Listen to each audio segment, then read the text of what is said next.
So, friends, the month of December is ever more special because we learn through the Spirit's literature that Jesus, God, and Jesus send their angels of kindness, compassion, and love to visit us. This is why everything feels more joyful, lighter. This is why we feel more inspired. And we are so fortunate because today we are going to hear from Jesus directly. Mamma Mia, you may be asking how. We will hear from Jesus through Humberto de Campos. Humberto de Campos was a renowned Brazilian author that received many rewards for his professional work.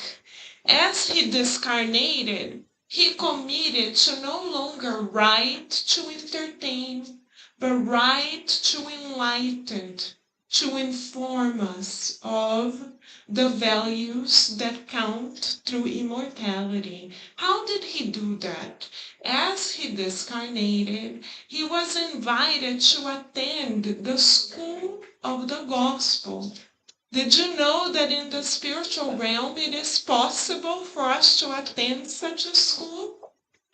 Humberto de Campos describes that as he attended the school, he was able to watch on a video system the actual recordings of Jesus' passages on earth.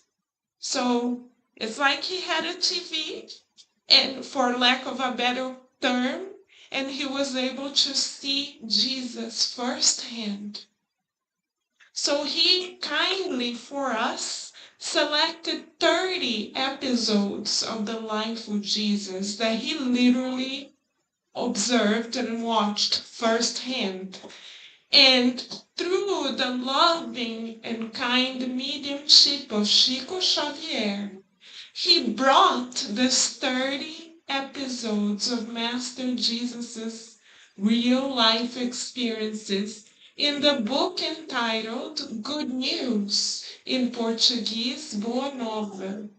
And today we are so fortunate because we are going to study one of these real life accounts of Master Jesus. So this, beloved friends, is a true encounter with the Master. This is not a second-hand account. This is a first-hand account by Humberto de Campos. Are you ready? Jesus is coming, friends. If you would like to study more and know more about this marvelous treasure, our dear friend Vanessa did a study of the book Good News, that is available for us on Kardec Radio. So all you have to do is type Good News Kardec Radio on YouTube, and you will be able to spend 30 days with the Master, because our dear Vanessa studied every single chapter of Humberto de Campos' account. Today we are going to study one of them, and throughout the month of December we are going to study chapters of this very book, so that we feel the Master close to our hearts. Okay? So there he is, friends. We told you he would come, and here he is. The chapter begins with Master Jesus' gathering with his apostles, because it was habitual for Master Jesus to help others during the day and teach during the day, and then at night he would gather with his disciples, much like we are doing now, and he would talk to them. And often, much like we do, the disciples had very important questions. And as a loving and kind and gentle master, Master Jesus, of course, answered. And now we are so fortunate, because we will hear both the question and the answer together. So what was the question that evening that the disciples asked to Master Jesus? That evening, what they wanted to know was, what qualities should we cultivate inside of us so that we identify with the spiritual greatness of the message that you are bringing, dear Lord? How can we identify ourselves with your loving message? Is this a question we ask ourselves? Maybe. If we do, here's the answer. Master Jesus is such an amazing educator that he goes straight to the point. Ready for the answer from Jesus? The answer Jesus provides to the disciples and all of us is this: be faithful to God. Sounds like a big task, right? So we are going to break down this task together. First, we need to know, what is it to be faithful to God? Some of us are faithful to Kim Kardashian because we may follow her on Instagram, on Facebook, on YouTube. Some of us may be faithful to soccer players because we are crazy about soccer. But what does it mean to be faithful to God, actually? To be faithful to God is to follow God's laws. And the most central law of God is to love others as we love ourselves, to love God and love others, and to do to others what we would like to receive. So to be faithful to God involves making daily choices that benefit the general good rather than just ourselves. Let us meditate upon this as we move forward. Is it easy for us to think or prioritize the collective rather than ourselves? Not so much. Why? We want to know what the obstacle is towards this goal.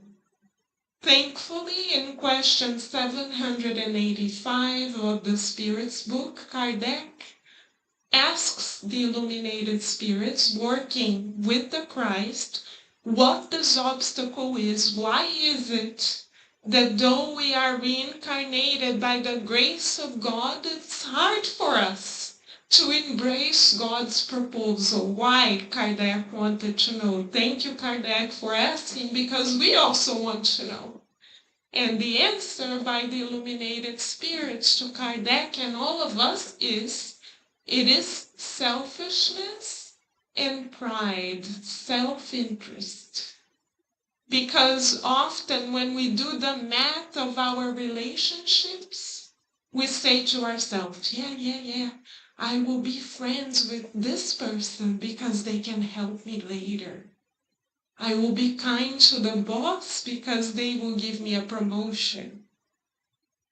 So that's self-interest. I'm not thinking of the general good.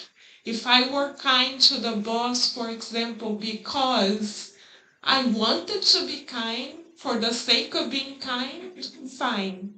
But if I'm being kind, doing the calculation in my head, thinking what I can get from it, self-interest. And that's what stops us from feeling this faithfulness to God. Because you and I reincarnated to reach out to others. Others are our bridge to God. But if every time I am in a relationship, I am calculating, oh, if I am nice to this person, they will give me something in return. Self-interest. The bridge is not built yet.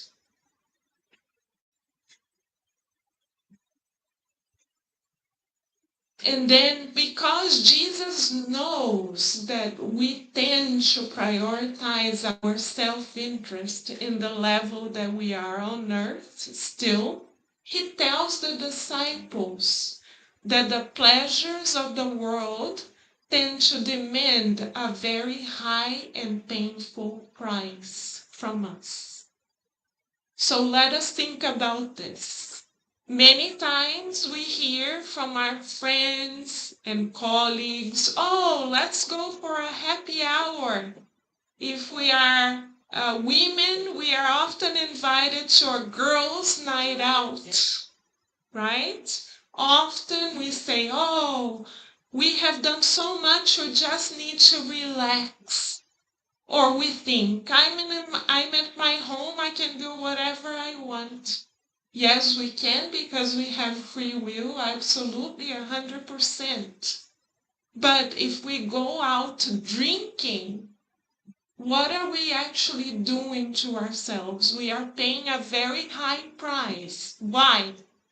Because we are damaging our physical body at a perispiritual level. We are leaving a scar in our perispiritual body that will carry on with us as we discarnate. And as we discarnate, we may take these perispiritual wounds to a new body, and we may not have a perfect physical constitution in our next life. Number one. Number two, when we go out drinking, we automatically connect with discarnate spirits who also like to drink.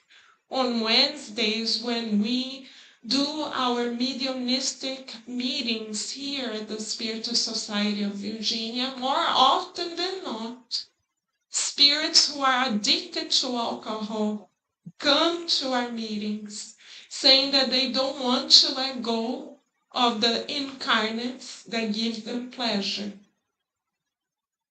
So we automatically connect with the spirits, and then we cannot simply shoo them away. Last Wednesday, when we were talking to one such spirit, they said, oh, but if we go, they will call us back. So it's a two-way road. We develop an addiction because we think that we deserve to relax. And then we connect like a plug to other spirits who are equally addicted. And this is why when we have, quote unquote, a glass of wine, let's say, often we say to ourselves, oh, I feel like having just one more. Then we say, that's it. No, just one more. No, just one more. Why? Because the spirits who are lining up to drink through us are the ones saying, drink more, drink more, drink more. And then we may discarnate as suicide spirits. because we lose our vitality every time we give in. So Master Jesus is right. The price is very, very high because we damage our physical body, damage our perispiritual body, may discarnate as a suicide spirit, and may incarnate with wounds that will be imprinted into our physical bodies. We may incarnate, for example, with a liver issue next time. So we need to think, friends, long term. These are Master Jesus' words from the book Good News, chapter 6. He is inviting us to think long term. So next time we feel like going to a happy hour, let's ask ourselves, what is this adding to my health? What is this adding to my mental health? What is this adding for my life through immortality? Is this constructive or destructive? This is something we can even tell our children and teens. As they are learning to make choices, we teach them inside. Is this constructive or destructive? Yes, you are allowed to make choices, absolutely. But is the choice that you are making going to help you or hurt you? Is this constructive or destructive? We tell the children and teens, you are allowed to choose whatever you would like, but your choices have consequences. Are these going to bring you happy consequences? We need to teach our children and teens to discern like this, long term, not short term. And how about pornography, friends? I know an 88-year-old man who is very dear to my heart, who receives pornography every day from a friend through WhatsApp. They have a WhatsApp group and they come and go with the videos.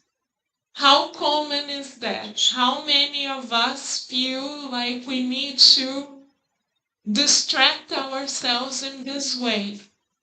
Again, if we give in to pornography, we are vampirizing the people who are sadly being part of those films, because we suck their energy as we watch them, and they suck our energy as well, so we become each other's obsessors and vampires because we connect mentally to them. And then there is a cord, a fluidic cord that attaches us to them because we willingly made that choice. And through this fluidic cord, we are sucked up in our energy, and they suck our energy as well. And we also attract spirits who are sex addicts close to us. So they come to our homes and enjoy the party together with us. This is why people who give in to sexual addictions often are very pale, often don't have energy, often even get physically sick, because they are being vampirized and they are vampirizing as well. So yes, we get, what do we get from this? A few seconds of pleasure. Yes. But is this constructive or destructive? In the long run of life, is this a choice that we, our conscience, will be happy with? Not to mention that pornography can destroy marriages, because since we attract many, many spirits to us, there are many people involved in one single relationship. So the noise, the spiritual noise is so high that the marriages, the relationships may be broken. So we need to think, discern, use both reason and faith to decide what our choices are bringing us. Recently, we found out, sadly, through the news, about a man who molested one of his relatives, a little girl. And he himself called the police to say that he had done it. And why? Why did he do it? Did it start overnight? No. Did he all of a sudden wake up and decide to do this horrendous act? No. The police found out that he used to watch pornography consistently. So we receive what we give. If we are giving in to sexual addictions, we will receive the consequences.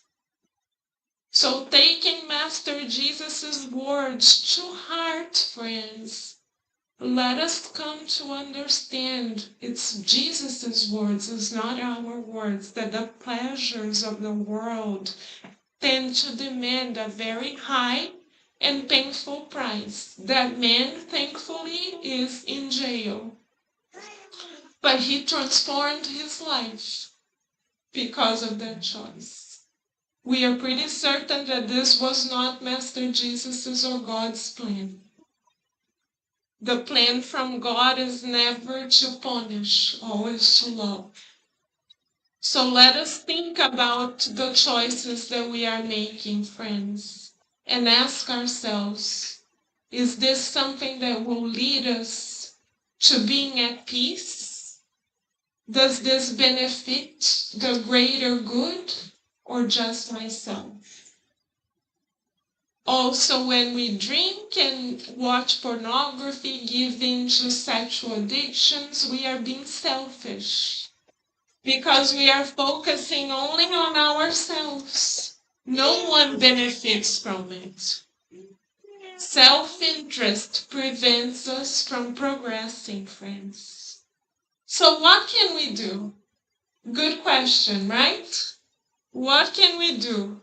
There is a particular roadmap to making good choices, friends. Of course, Master Jesus is the master of good news. So he's here to bring us good news. He tells us the truth, yes, but not to defeat us, actually to lift us up. He tells us the truth so that we learn to make more loving choices towards ourselves and others, not to punish, but to lift us up. So let us ask Master Jesus, what is the roadmap that will actually lead us to the happiness that we all long for? What is it, Master Jesus? Acquiring new habits through prioritizing the needs of others.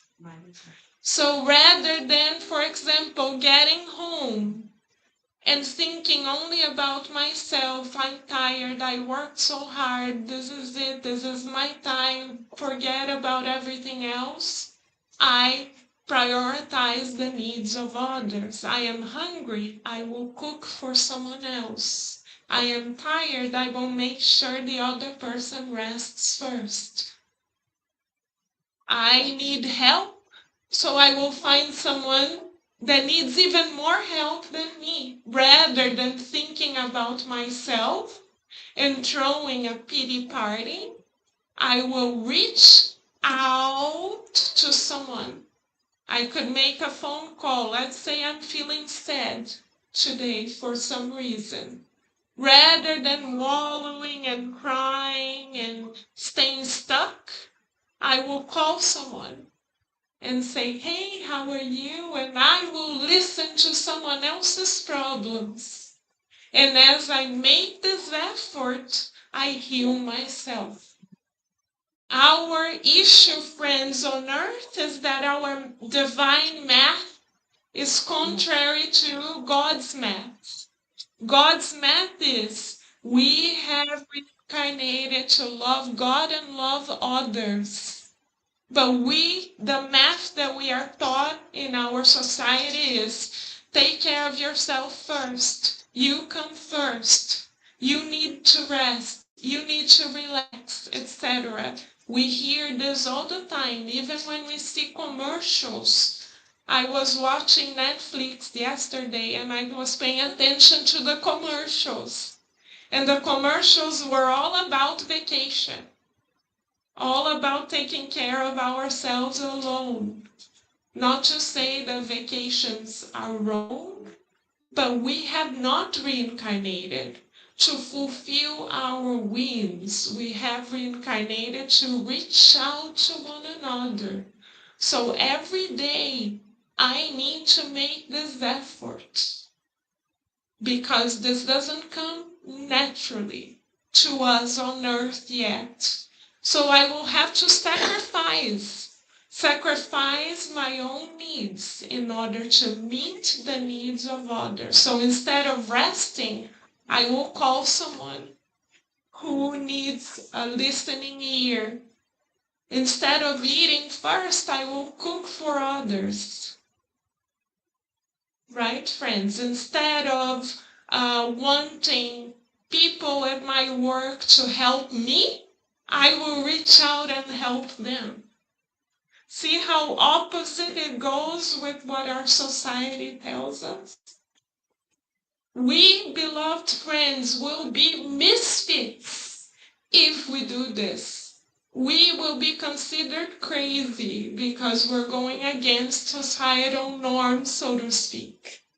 But Jesus was considered crazy too. Jesus was a misfit as well. So he's asking us, do we prefer to be applauded by the world or by our conscience? It's our choice. Every time we choose to be applauded by our consciousness, we will be happy.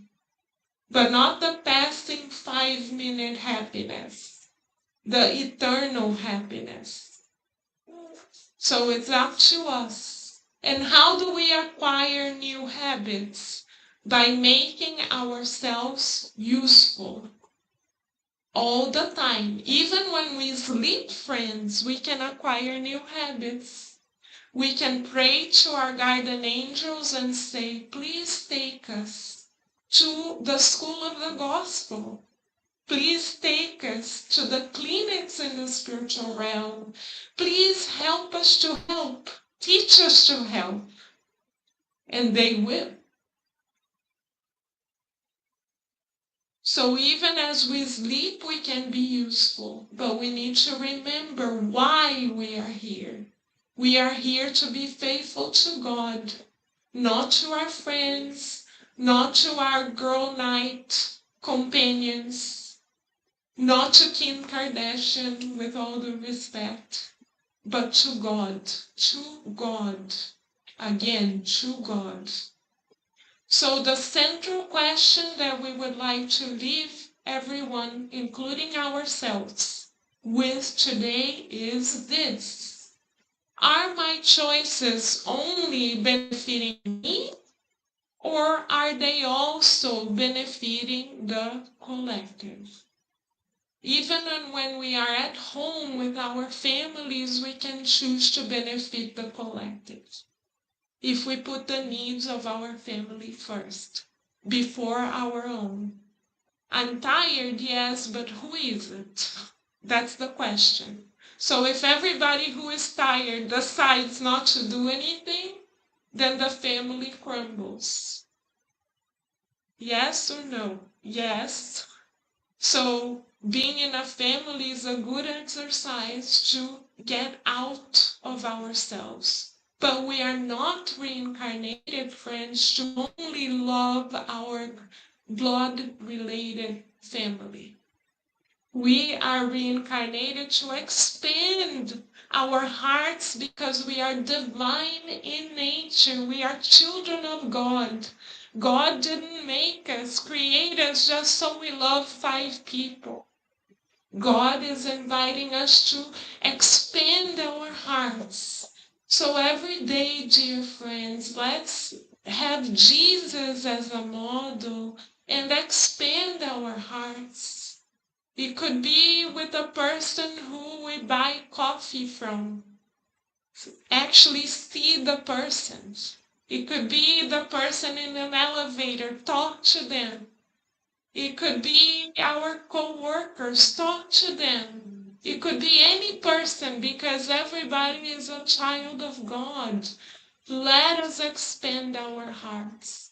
Let us make choices beginning from our feelings and thoughts that benefit others as well. Because we deserve to be happy. That's why. And the only way to be truly happy is when we do this. Because when we drink, when we watch pornography and etc., we may feel pleasure, yes, but we don't feel happy. So much so that we need to keep going back for more.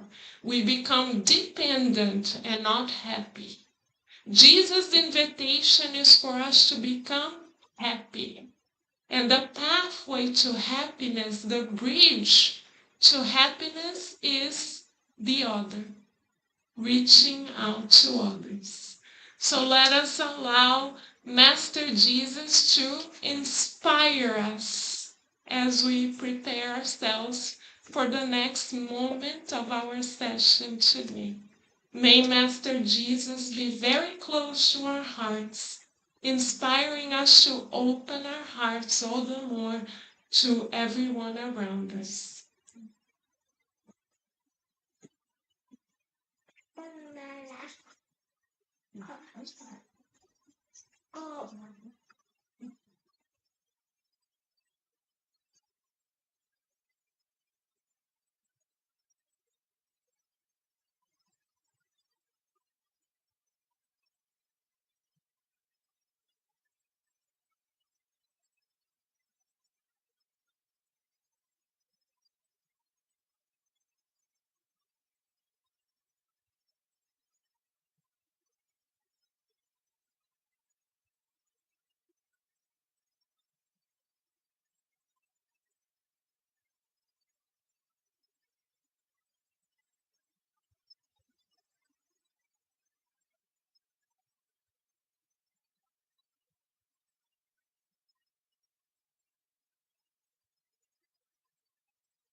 Let us all now prepare ourselves to continue receiving the energy medicine that we need, feeling the presence of the invitation of Jesus Christ, so we can be faithful to God.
Help one another, visualizing the illuminated heart of Master Jesus, his loving smile, his illuminated hands showering upon us, his soothing, healing.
help one another. Look at Jesus' picture on the screen. Jesus is our best friend. He's inviting us to be stronger together with him. He showers us with his strong, loving light, making every cell of us stay strong and healthy.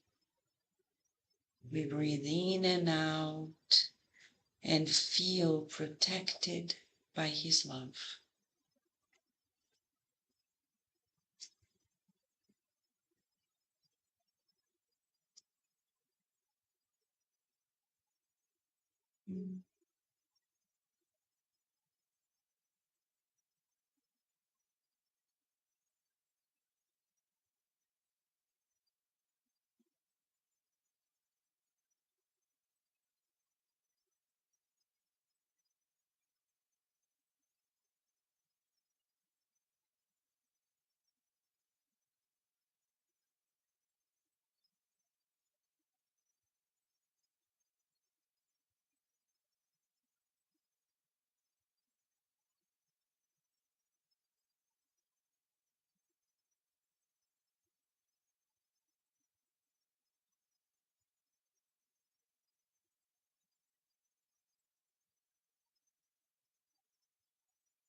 Look at Jesus' picture. Wow. He has a lot of light, of love. Those who love have light, so let us visualize his light enveloping all of us, making us feel strong and protected. Let us feel Jesus' heart sharing his light of love, making us strong, working with God.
Let us visualize our best friend Jesus and be grateful for his caring for all of us in the planet. Visualizing our homes, our bedrooms being fully illuminated, and his presence there, strengthening us to fulfill the loving will of God.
So let us all pray now.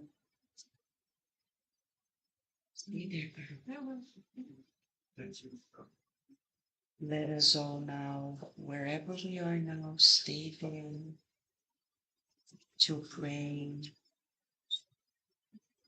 feeling God's presence in our lives, organizing our minds, our feelings.